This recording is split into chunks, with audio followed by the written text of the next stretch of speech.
Hi friends, how are you? Hope you are doing well. And today we are going to discuss about the Washington Consensus. This term has been re-emerged now in many contexts, especially when Donald J. Trump has been elected to the office of the President of United States of America. This word, this phrase is buzzing around the economic circle. Many experts, many economists, many politicians are discussing this term, that is Washington consensus. So you must know about it. We must discuss about it, that what is the meaning of Washington consensus. And even in India, some professors, some economists are arguing that the days of Washington consensus, the day of market economy, the day of liberal economic order is collapsing or have ceased to exist at all. Whether it is true, whether it is right observation, whether it is correct interpretation of the USA policies regarding market and economics, trade and tariff or not.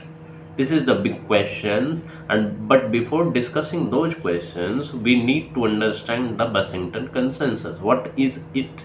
Why it is relevant to understand? Why it has been used and discussed again and again in context of world economic order. So this is very important to understand, and you are also aware about the economic order in which some countries are dominating, especially after the Second World War. The United States of America is dominating economically and militarily across the world, whatever are being the claim made by the other countries. This become more pervasive after the disintegration or collapse of Soviet Union in 90s. So this term become very important. So, what was the Washington Consensus? The Washington Consensus was a set of economic policy recommendations, right? It was the set of policy recommendation which was emerged in 1980s and 90s and primarily promoted by institutions based in Washington DC. Washington DC means District of Columbia, and those institutions are what?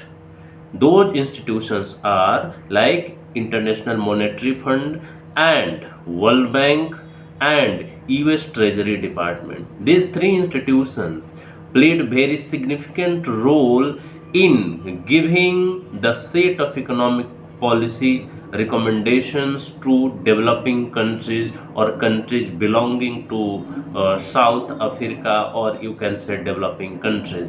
This consensus, this set of recommendation came from the institutions which were situated, which headquarters are situated in Washington DC, and especially the involvement of US Treasury was the reason, because this consensus, this agreement was named after Washington, and that is the Washington Consensus. So it originally formulated by economist John Williamson in 1980s to summarize what he saw as the common policy advice being given to Latin American countries facing economic crisis. So whoever is facing economic crisis, they are being suggested to follow certain kind of economic policy recommendations, right? Actually, some critics say that this is the way to promote the dominance of economic policies of Western countries, especially the United States of America. It was a kind of market reforms. It was a kind of suggestions. It was a kind of you can say macroeconomic suggestions for macroeconomic stability and economic growth.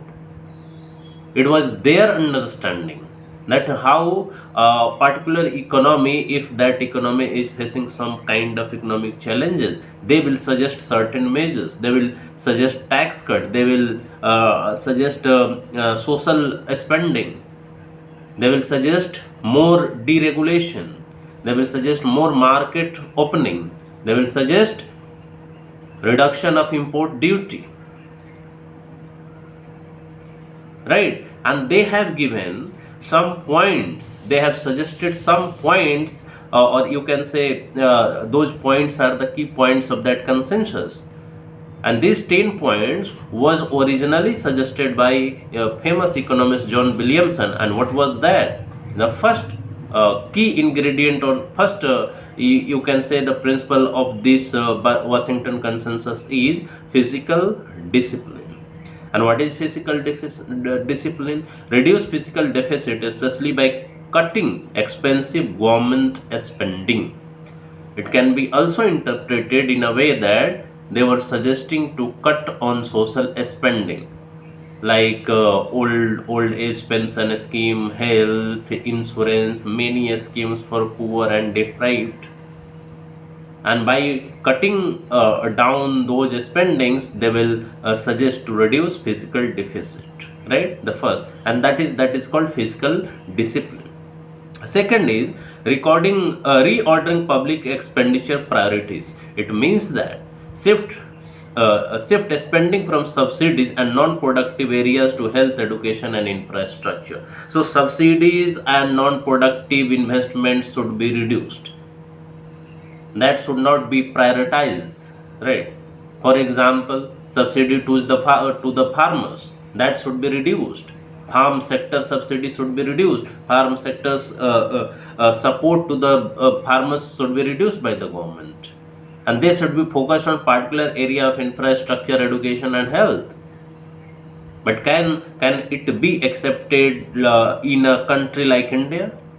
This is the big question. Tax reform. Broaden the tax base and lower marginal tax rate to improve efficiency and compliance. They recommended for reducing the tax so that the economic saving, or you can say disposable income, can be saved by the individuals, and then they will further invest in the economic activities. They also favors the reduction of taxes on the wealthy person so that they will invest more and more. But it is more friendly to those who are having much more wealth and income. So it is being criticized also. Fourth principle is liberalization of interest rates. Okay, so allow interest rate to be market determined, positive in real terms to encourage saving. So whenever you are taking interest loans or money from the banks, the interest rate should be liberalized so that those persons who are involved in the business activity should get loan easily. And this should be determined by the market forces, demand and supply of the loan and money. The fifth principle is a competitive exchange rate. So maintain a stable and realistic exchange rate to support export and growth. So there should be no limitation, there should be no regulation from the side of the government to regulate the exchange rate. Exchange rate means what? Suppose that there is Indian money and there is a dollar. So you will make a comparison that $1, how much $1 cost to Indian rupees. So that should be liberalized, that should be determined by the market forces. Sixth principle was the trade liberalization, reduce the tariff and non-tariff barriers to promote open trade and competition. This was the key aspect of this Washington consensus, that tariff should be reduced, non-tariff barriers should promote open trade and competition. But what is happening in America? What Mr. Trump did and what he is doing is increasing tariff and other things. So if he is increasing, and these principles were originated in Washington DC, then the question is that whether they are observing this consensus or not, or they are just destroying or going back from these principles. So certainly some people are saying that they are not observing this, and now they are not in favor of liberal trade regime, or you can say the market economy. It was the US Department of Treasury, one of the institution which promoted this idea, this Washington consensus, and now they are going back from it. So can we say that this kind of thinking, this kind of understanding, this kind of consensus are collapsing? So we will discuss after discussing these 10 points, right? So seventh principle was liberalization of inward foreign direct investment. So eliminate barriers to FDI to encourage capital inflow and technology transfer. So what it is suggesting? It is suggesting that there should be liberalization of FDI when it is coming to a particular country. Suppose that there is India and some foreign direct investment is coming to Indian land, then this should be liberalized. There should be no tax, there should be no regulation, unnecessary regulation, and it must be hassle free, so that the investment can be brought to the country, and that investment could be utilized for creating infrastructure, power, and different kind of things which will promote economic growth and development, right? Eighth point was privatization. Sell state owned enterprises to improve efficiency and reduce public sector burden. So this was the crucial and one of the main ingredient of Washington consensus, that it is advocating the privatization of different kind of state owned enterprises. And what will happen to the society, what will happen to the deprived section of society, what will happen to the overall economic condition of the society? It will promote privatization and profit maximization. It will lead to the chronic capitalism which are happening across the world. And if privatization will be promoted, what will happen to employment, what will happen to access to education, health, and other services? They are collapsing. There are various serious situations regarding health and infrastructure, health and educational infrastructure in this country. So they were advocating privatization. And ninth point was deregulation. Remove unnecessary regulation that impedes market entry and competition. Right? So they were in favor of deregulation of many things, unnecessary regulation, which will promote market entry and competition. And you know that who will survive in this competition? Of course, those who have much more technological advancement and they have enormous capital. And who is dominating in the field of technology today? American companies. So whether it will be equal opportunity for both the countries, whether it is developing and developed countries? No. Certainly developed countries will get too much benefit from this deregulation, and that is why they were advocating. The representative from other countries were not much more vocal than the IMF, World Bank, and US Treasury. So they were trying to give these principles in their favor, which will work in their favor and their industries, their multinational companies, and all. And the 10th point was property right, which is very dear to market economist or capitalist economist, right? Property rights ensure legal security for property rights to encourage investment and economic activity. It is very important ingredient of capitalism, in which through the law, through the contract, through various other legal means, they will try to secure their property rights. Without property rights, capitalism cannot develop. Without proper recognition of property right, market economy cannot operate.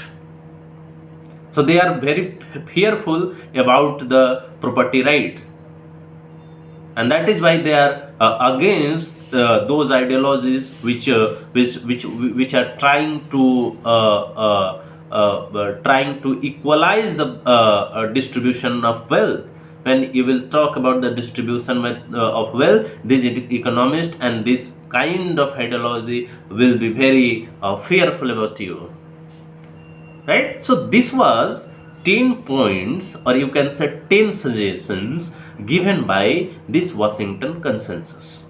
And the core values of this consensus, which were once promoted by the United States of America, and those institutions based in United States of America, especially in Washington DC, now they are denying these principles by themselves. Even the World Bank and IMF are not in position to dictate Donald J. Trump to follow these dictates and these agreements and principles. He is following the policy against these 10 principles, when he is saying that the other countries like India, China and Brazil and many other developing countries are taking the benefit of these rules and these market reforms, and they are getting benefited from it. They are developing themselves, they are challenging the hegemony of United States of America. Now America is saying that this consensus was not good for me, and that is why he is giving, Donald J. Trump is giving the slogan of MAGA, make America great again, and that greatness is only confined to America and American interest. It is not in favor of all the countries across the world who are getting benefit from this market economy and liberal economy. And of course there are lot of you can say problems with this market economy and market based economic system. You know the inequality, you know the unemployment, you know the discrimination. Some countries, some companies are getting benefit. It is not this system is not based on equality, it is based on discrimination, inequality. Even some economists are suggesting that inequality is good for the development and growth. This is against the justice, equal justice. So now the grand question, open-ended question, is that whether the Washington consensus has ended. My answer is that no. It will be very convenient to say that the Washington consensus has been ended. Rather, they are reformulating this consensus in their favor. Americans are reformulating the terms and conditions of trade with many countries. It is not uniform. That once this tariff has been imposed by Donald Trump has not been backed down. They are getting back. They are entering into bilateral agreement with many countries, even with China, even with European Union, even with India. They are going back from this tariff war and all. Rather, they are trying to bargain with the countries in order to expand the American influence and American market.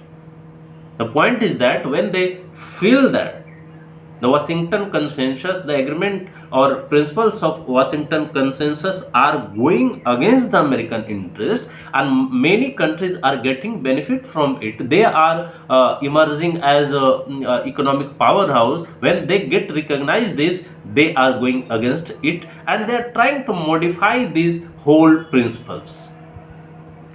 They are trying to pressurize other countries to deregulate their markets. They are trying to pressurize other countries to allow the private American companies to enter into their markets. So it is not over. Rather, they are reformulating it in their own interest. And it is happening under ideological, you can say, perspective, ideological framework. The Donald J. Trump is from the Republican Party. He is following the conservative ideology, right ideology. And under the garb of this MAGA campaign, they are trying to revive those feelings, those racial policies which are observed sometimes in the American history against the black people. The democratic values are decreasing in United States of America.